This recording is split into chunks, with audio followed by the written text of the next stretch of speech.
বাংলাদেশ জামাতে ইসলামীর নায়েবে আমির ও সাবেক এমপি অধ্যাপক মুজিবুর রহমান বলেন, ৫ই আগস্টের পরিবর্তন মহান আল্লাহ তাআলার অসীম রহমত ও এদেশের মানুষের ত্যাগ ও কোরবানির ফসল।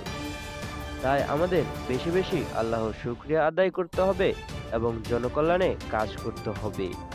সব সময় তাদের খোঁজখবর রাখতে হবে। আমাদের সীমিত সামর্থ্য নিয়ে আমরা শহীদ পরিবার ও আহতদের পাশে দাঁড়াতে চেষ্টা করেছি। রবিবার ২২শে ডিসেম্বর চট্টগ্রাম মহানগরীর দায়িত্বশীলদের সাথে এক মত বিনিময় সভায় প্রধান অতিথির বক্তব্যে তিনি এ সমস্ত কথা বলেন। কেন্দ্রীয় মজলিসের শুরা সদস্য ও চট্টগ্রাম মহানগরীর নায়েবে আমির মোহাম্মদ নজরুল ইসলামের সভাপতিত্বে এবং সেক্রেটারি অধ্যক্ষ নুরুল আমিনের সঞ্চালনায় এতে আরও উপস্থিত ছিলেন মহানগরী সহকারী সেক্রেটারি মাহমুদুল্লাহ, শ্রমিক কল্যাণ ফেডারেশন চট্টগ্রাম মহানগরীর সভাপতি এস.এম. লুৎফর রহমান প্রমুখ।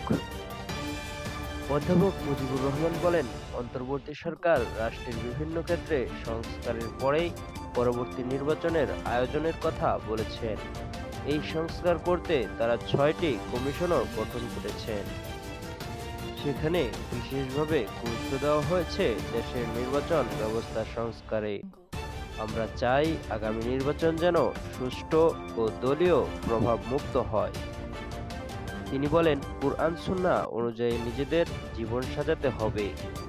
সত্যিকারভাবে দেশকে কল্যাণ রাষ্ট্রে পরিণত করতে আমাদের কাজ করতে হবে।